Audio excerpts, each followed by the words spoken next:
Welcome to the Work Done Right podcast, where we talk with industry professionals to discuss best practices in construction, manufacturing, and maintenance. I am your host, Wes Edmiston, Director of Product with Cumulus Digital Systems and 15-year construction industry veteran. Our guest today is Stanley Kazibwe. Stanley is a Global Diversity, Equity, and Inclusion Program Manager for Cheniere, where he focuses on increasing corporate involvement in DEI&B programs for the betterment of the local communities, the company, their customers, and all other global stakeholders. Prior to joining Cheniere, Stanley worked for U.S. Steel Corporation, Bechtel, and Black & Decker. I had the joy of working alongside Stanley for multiple years, and there I witnessed firsthand how his positive attitude, driven mentality, and genuine respect for everyone around him enabled Stanley to dramatically impact the culture of an organization. Stanley, welcome to the show. Wes, thank you so much for having me. You honor me with that eloquent introduction. I like to think of myself as I'm the global diversity, equity, inclusion conductor. So we have a great orchestra at Cheniere Energy Inc., where I currently am. Recently joined there. For the purpose of this conversation, we'll be speaking more just in general about some of the experiences that I had previously and some of the things, bringing over here. But it's a great organization that I'm currently at, and glad to be here. And hopefully, I can just provide some insights, just from having been fortunate to be in this space and serve and, work alongside great friends and former colleagues like yourself as well. So looking forward to it. Well, I'm looking forward to the conversation as well. It's great talking with you again, and thank you again for agreeing to do this. To kind of dive right into some of this stuff, I think that we've all heard a lot about DEI and CSR, and now there's even a B at the end of DEI, but I don't know if everybody fully understands what these terms mean, what these programs are, and what somebody like yourself does. Can you explain a little bit about just kind of that in that context? Yeah, Wes, I'm glad to. So some of the terms you use, the DEI and the B, so diversity, equity, inclusion, and then now belonging, CSR, and ESG as well, environmental, social, and governance. So there's a lot of terminology and acronyms that are thrown around.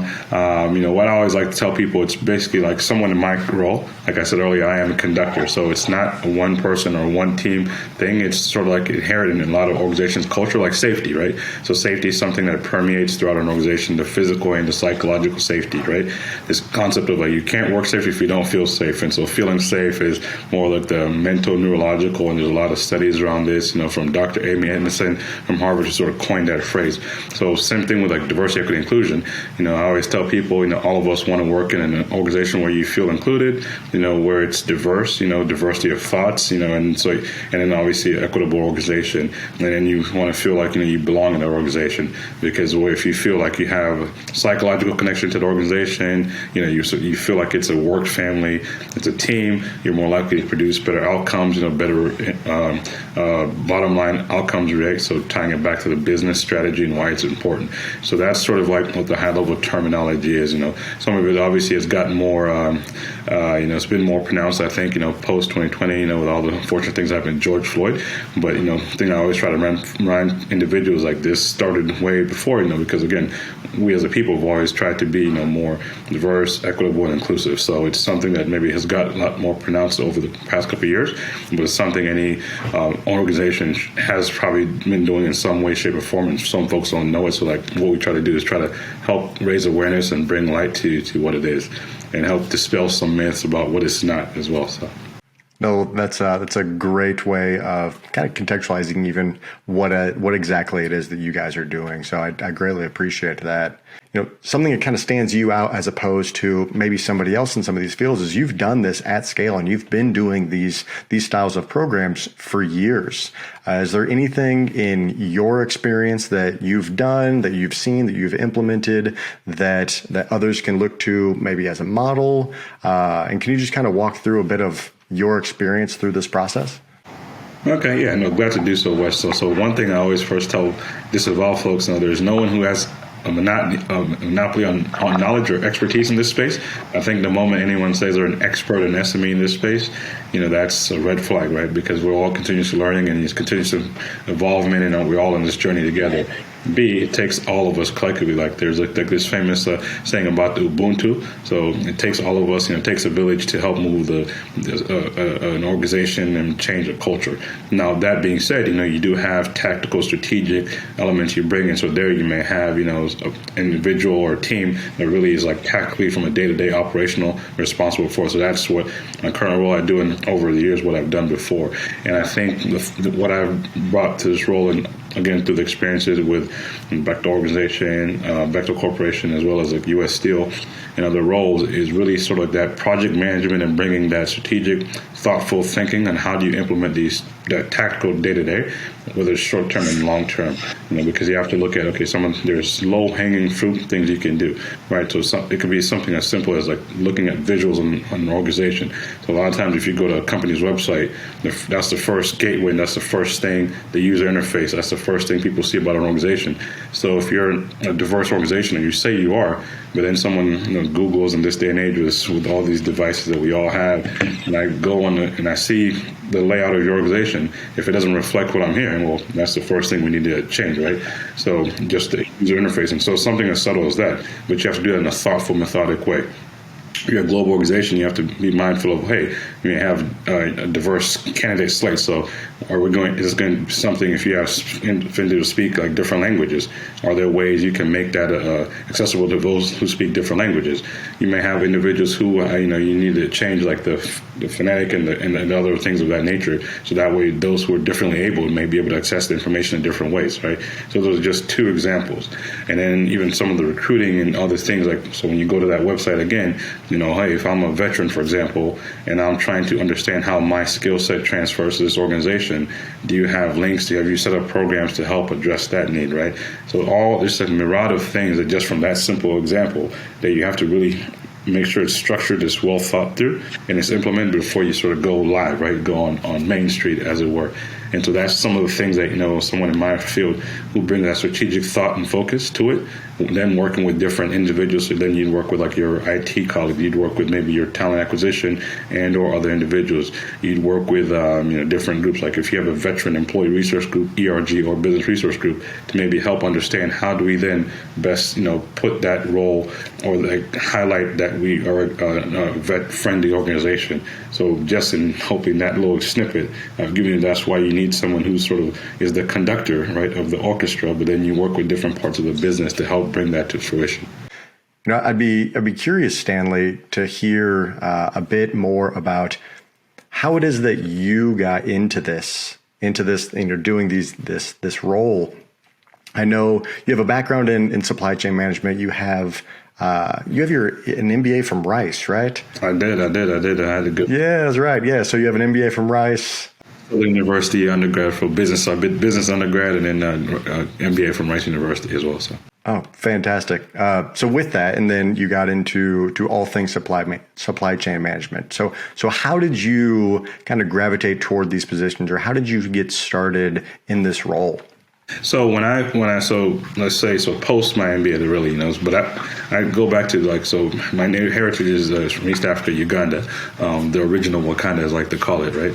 I'm probably Uganda. So I came to the States many years ago, and I was a younger lad, and I've always been passionate about people and culture, just from growing up, just from my experiences, having family all over the world, having a friend group that looks like the United Nations.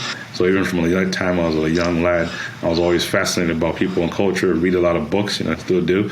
So I've always been just fascinated about different places around the world in 80 Days, 20,000 Leagues Under the Sea, Charles Dickens, Great Expectations, all those things, Tale of Two Cities, all these things. And so the Jungle Book, so just history. So that just took my mind all around the world and just understanding people and culture. So I've always been passionate about that.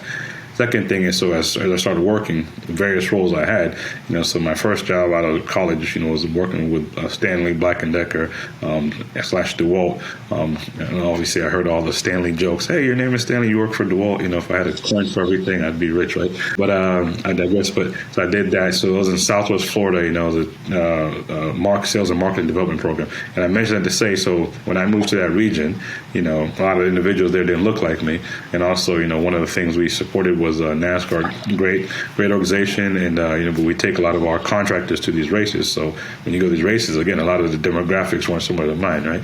But you learn how to. In my folks and my grandparents, like I said, being able to break bread and just build, let's find the commonalities, right? So we're breaking down barriers and just finding commonalities.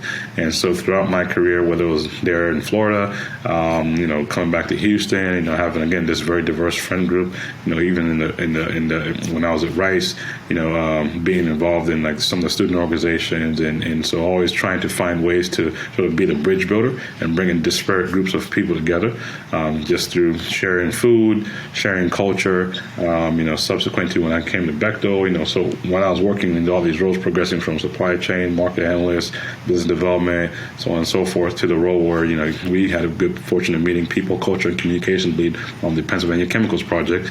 One of my big things was always around people and working with like our employee resource groups / business resource groups. You can use the terminology interchangeably. And so one was like Diversity Advisory Council. I was the vice chair for that. And then I was the subsequent chair for that, but I was doing those things in parallel to, like sort of my, and this is all critical work, but I was doing that in addition to like, my 9 to 5, quote, use the colloquial.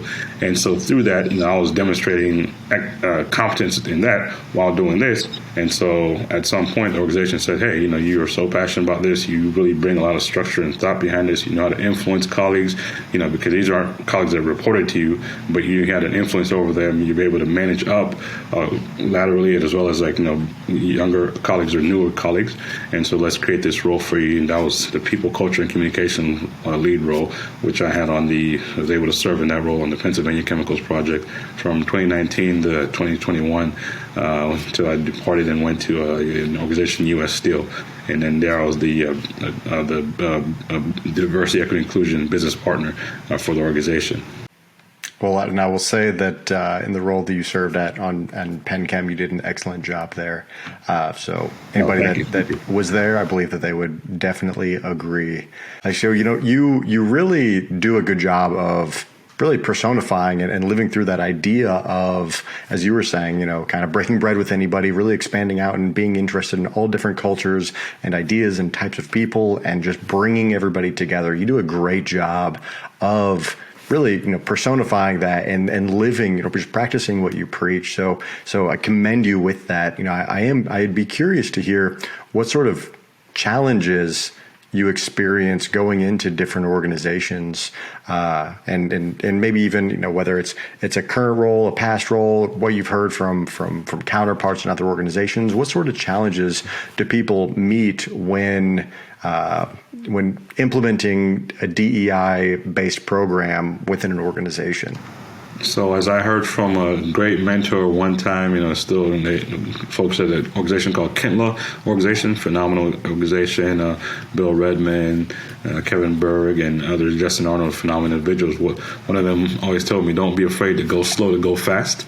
So, when you implementing, as you change, none of us, change is a hard thing to accept initially.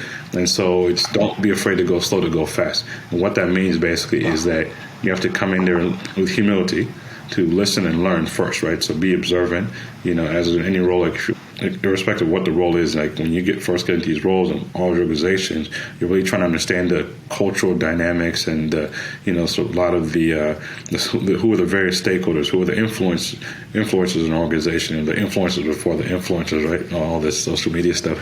But it's really trying to understand that. Then it's really trying to understand, okay, what is the organization's North Star? So what are the values of the organization? Where's the organization currently and where they're trying to get to? And then how do you align the overarching diversity, equity, inclusion strategy around that, right? How do you tie it back to the business needs, right? Because this is a good thing to do for sure, but it has to be tied into like the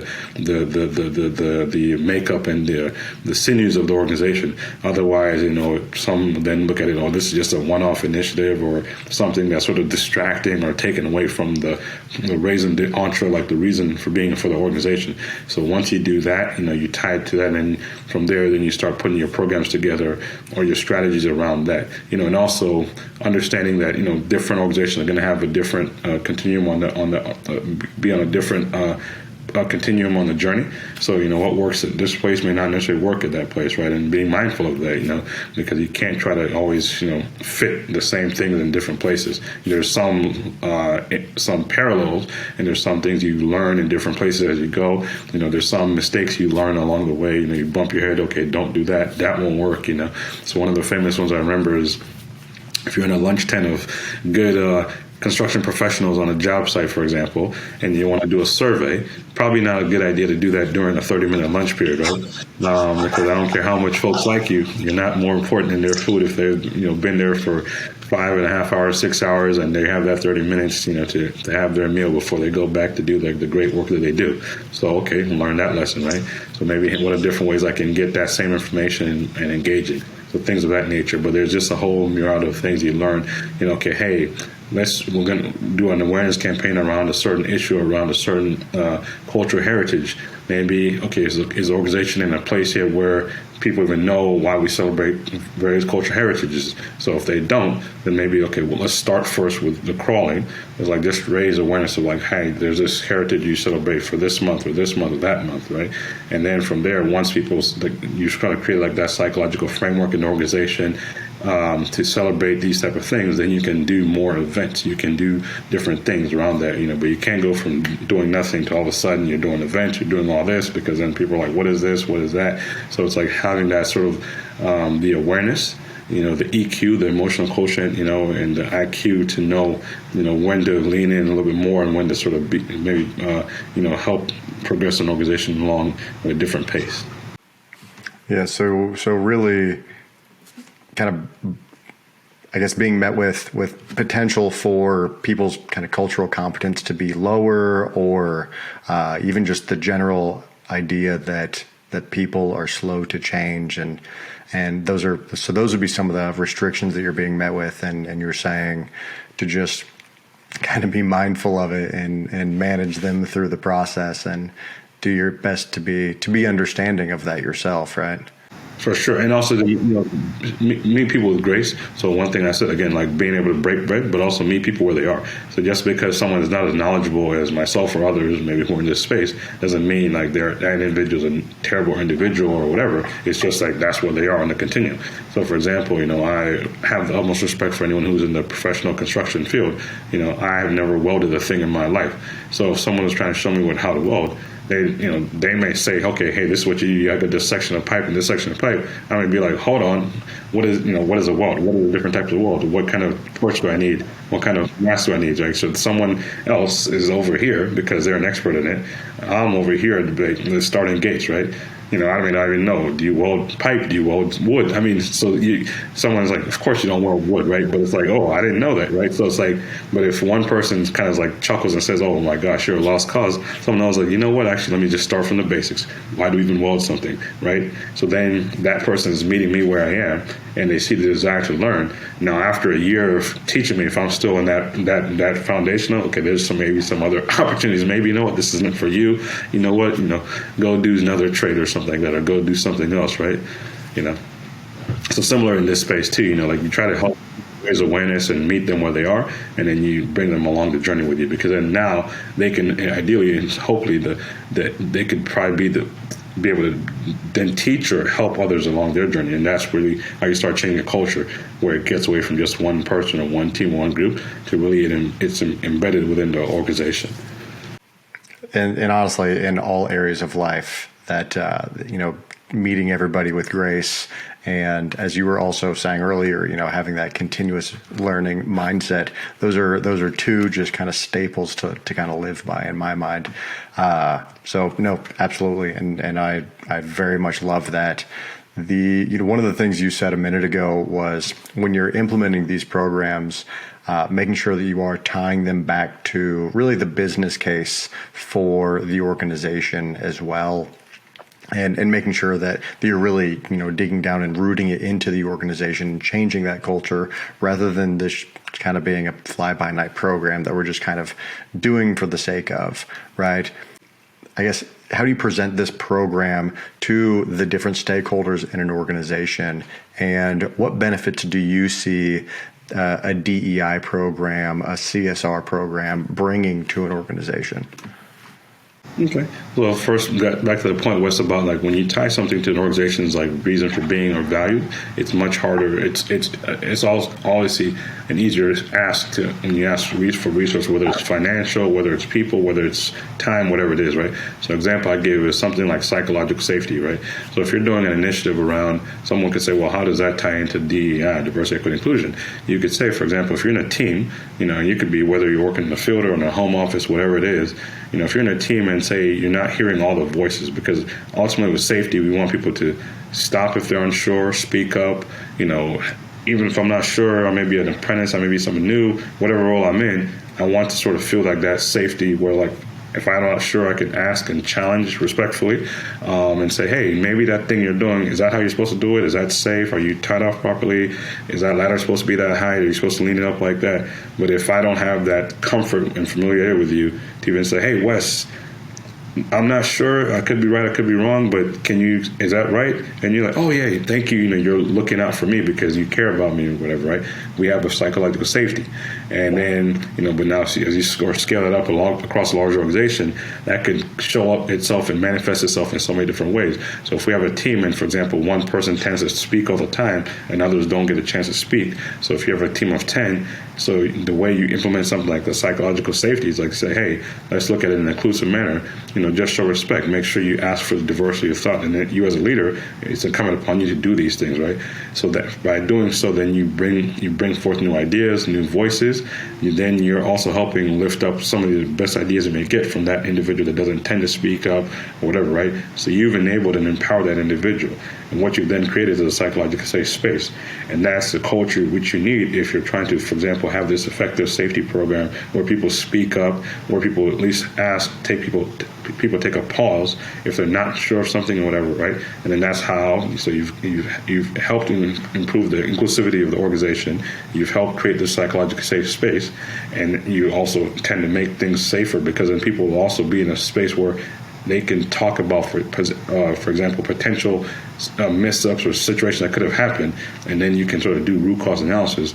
But all this goes back to the safety. So if the organization's reason for being is core value of safety, this is how you've brought some concept of psychological safety. You've embedded in sort of like the elements of inclusion and other things, the diversity of thought on different ways of doing things, a different way of doing something safer into that conversation.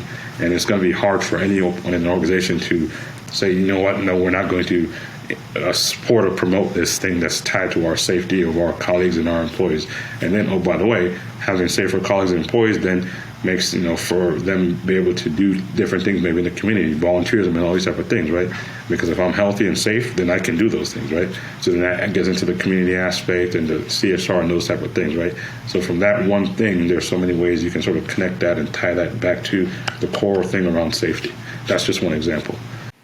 And that is a great example. Really, just the overall idea of kind of strengthening everybody's voice in an organization and just promoting everybody in order to be really well, as you were saying, right, included in the organization, right? The I of the DEI. That's a really good way of putting it to capture this and highlight that value. Just like the fact that you asked, and I feel like I'm included, I feel like I belong. So that's the B as well, right? The DEI&B in some organizations, right? Yeah, definitely. When talking about this, something that's kind of come into my mind is really something that you're really good at that maybe other people might not have as strong of a finger on the pulse with, and that's how you reach the people at the boots on the ground level, right? You were always really, really, honestly, just powerful with the way that you would walk through and just kind of get to know everybody on a project of 7,000-8,000 people. Seemingly everybody knew Stanley.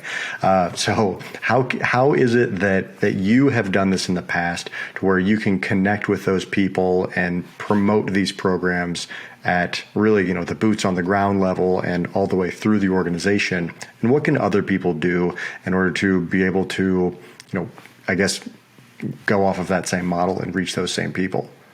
I think like one of the things I said to alluded to earlier, Wes, is just like the humility. So, for example, I remember on like that job site we were on, one of the things I used to try to do as often as I could, right? Obviously we were constrained by time and other demands, but I would try to get out to the field in the morning when teams were having their 6 a.m. morning starts, going through like their plan of the day, and this is out in the field, so you're working with like construction teams and things of that nature.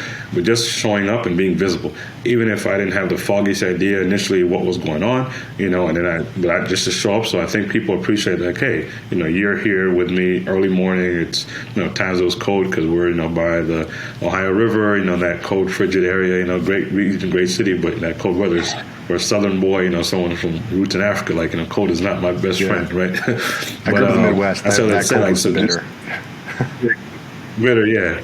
But just showing up and being there, over time you start learning little things, and people get to know you. And then again, like their maybe their walls start going down a little bit, and they see it's genuineness. I'm not coming here with any prejudice or anything of that nature. I'm just coming to learn, listen, ask questions.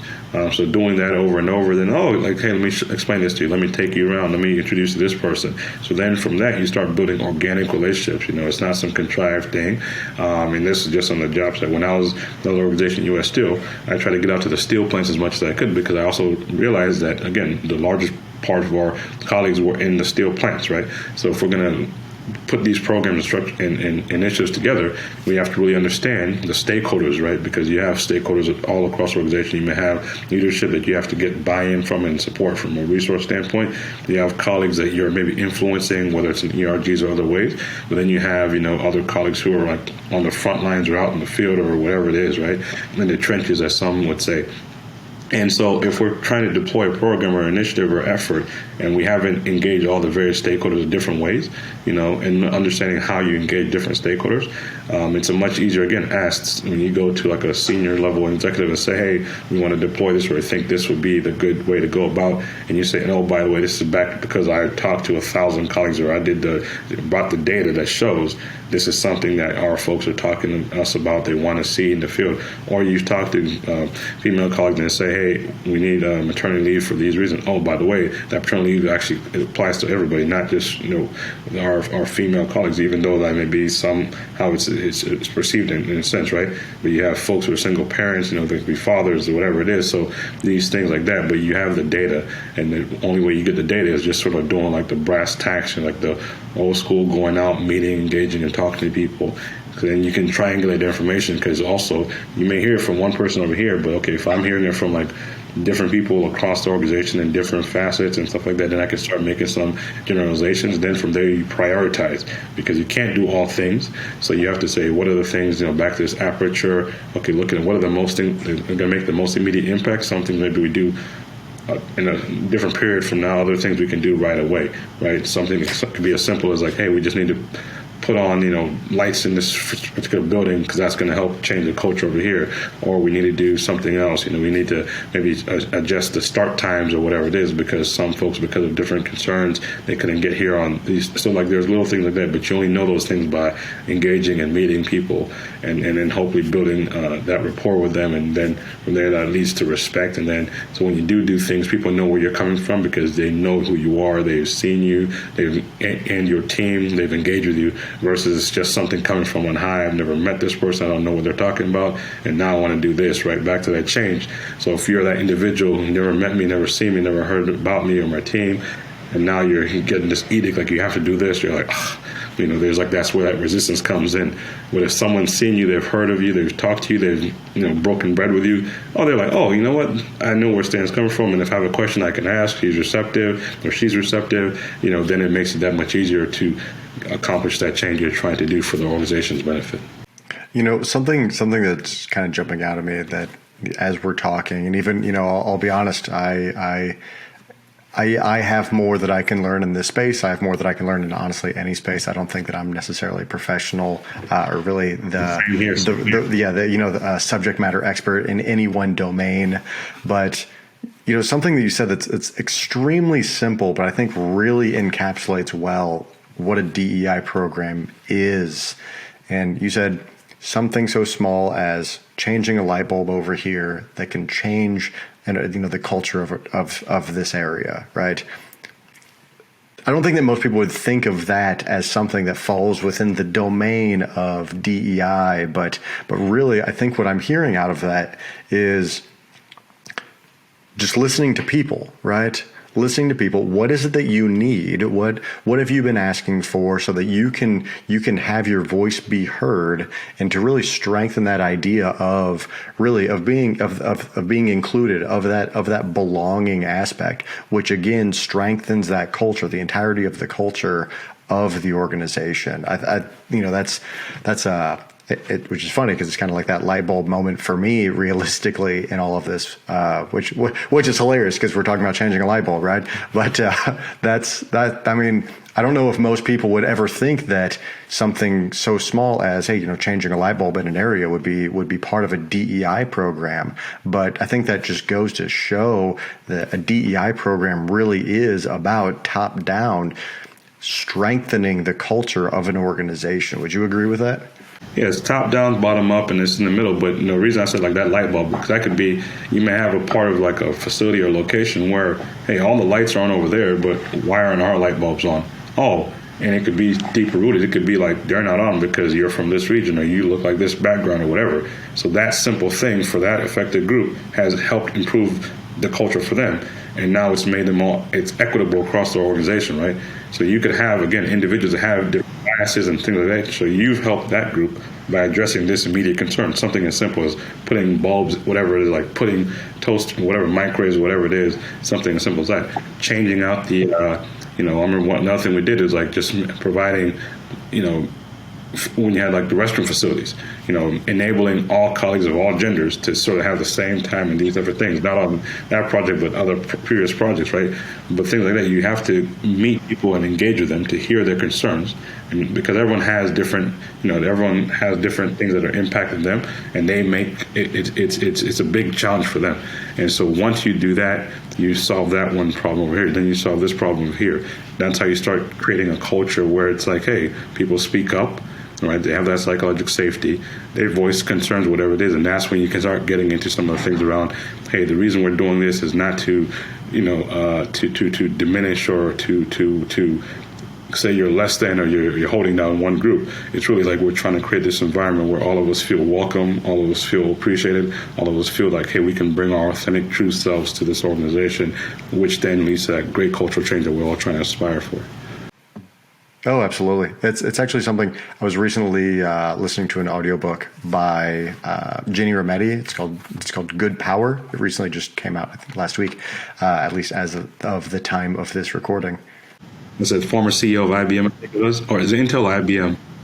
That is correct, yeah. But IBM, yeah, you're absolutely correct. And in the book, she actually goes on and starts talking about competence does not equal capacity, right? Because not everybody with capacity has equal access to the forms of learning, right? So just taking that, like you were saying earlier, right? Meet everybody with grace in the situation.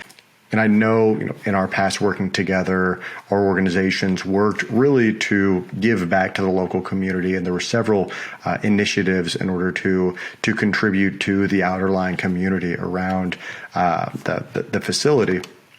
Is there anything that you would like to highlight for ways that companies and people inside of these organizations can give back to their local communities? Something maybe you've done something you've done in your past, or something that you've seen?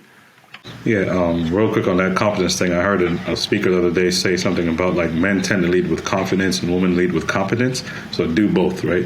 So they're just advising all leaders like do both. So I mentioned that was interesting. One thing I would say is like, so to your point, when you do like the sort of like the external engagement, when you're engaging in the community, bringing again that DEI lens to it, is like making sure you're engaging with all parts of the community. And I think at times, again, good, better, and different, it's like even how do you engage in the community? Like, so if you have different parts of the community, some that are marginalized, you can make efforts to say, hey, we're really going to try to help all parts of the community, but we also want to be mindful that we're helping this group of the community that maybe doesn't get the traditional help or traditionally hasn't been helped or supported. So that's again how even something as not simple, but when you're even looking at that, the philanthropy and the philanthropic efforts of an organization, and how do you want to give out, making sure you're being intentional and focused. How do you give, right? Because knowing that you have limited resources. So how do you structure those resources? How do you structure the giving? So at times it could be you're giving financial resources. At times it could be the volunteerism. And so if you have colleagues and employees that are different backgrounds and maybe they want to give in that sweat equity, you may say, hey, you have folks who are passionate about construction or folks who are passionate about, building things.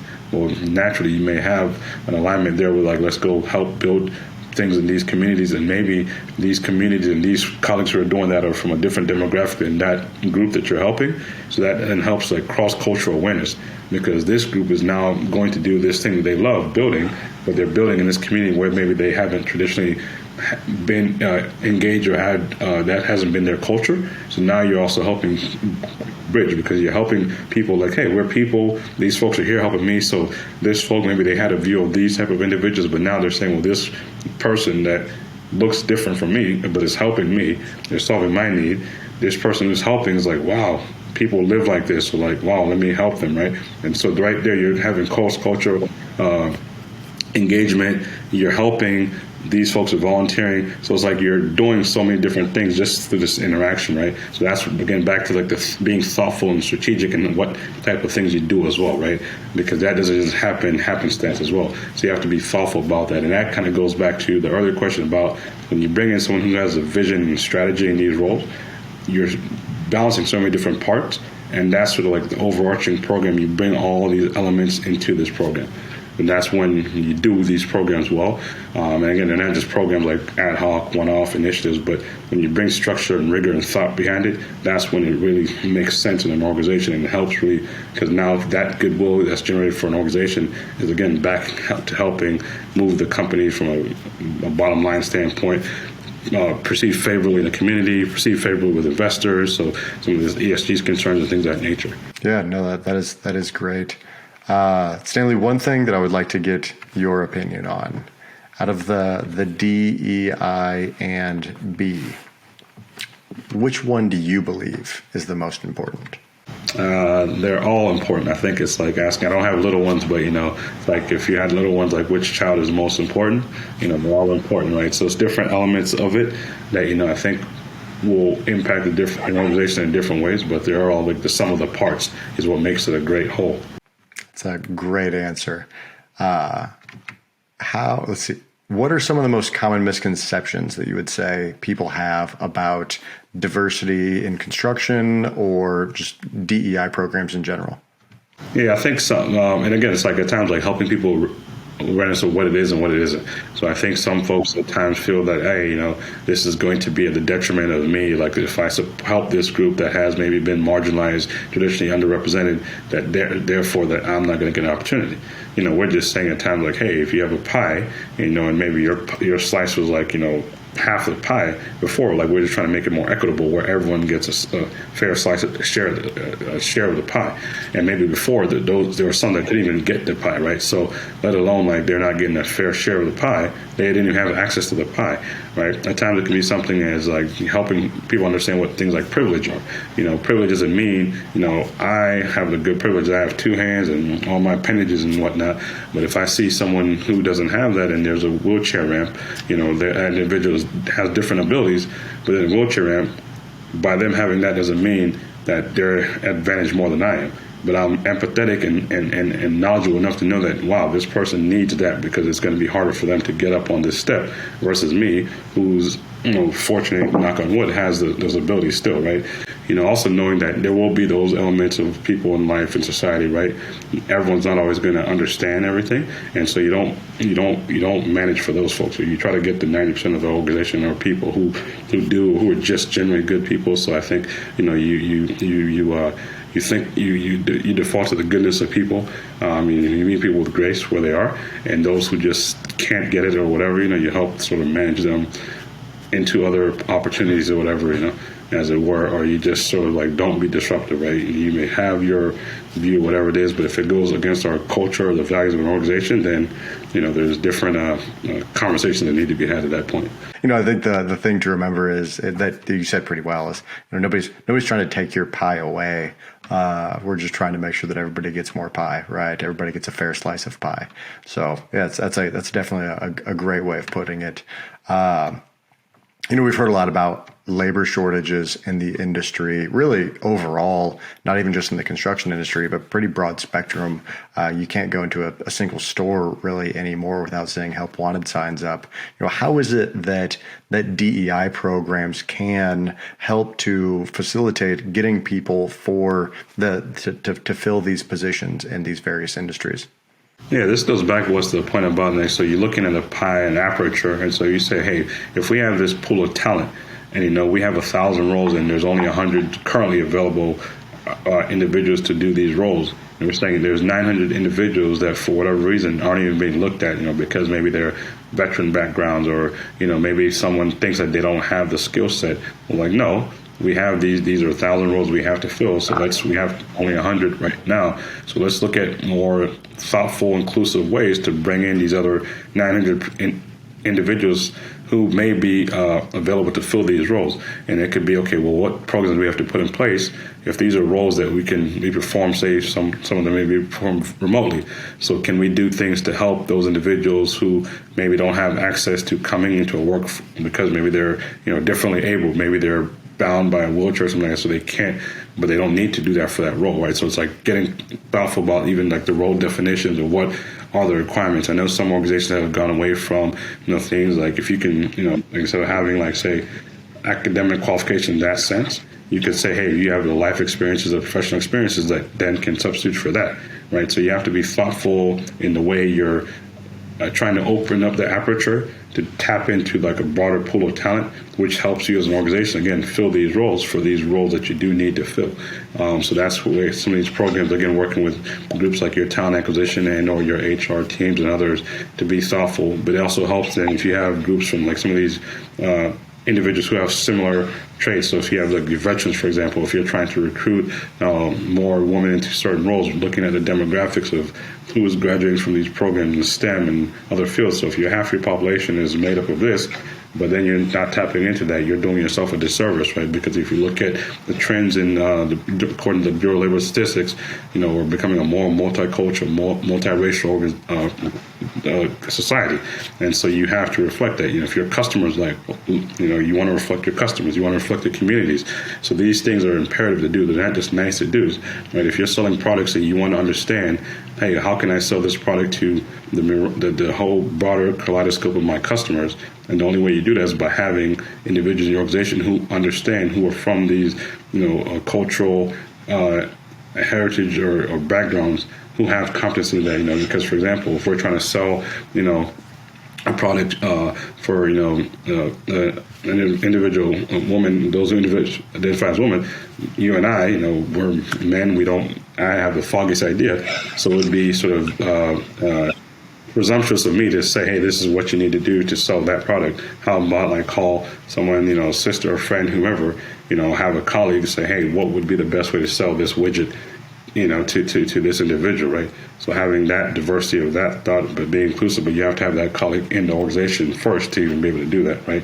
Otherwise, you're going to spend all this money and resources to probably put together a package that's not even the thing that individual wants. Or if you're trying to sell a product to someone from, part of the world and you have not the foggiest cultural competence or knowledge of that individual's background, and you just assume, then you spend the money in marketing and research, whatever it is, or maybe you put together like a brochure and so there's so many reasons why it behooves an organization to be culturally competent, have this multicultural understanding and awareness.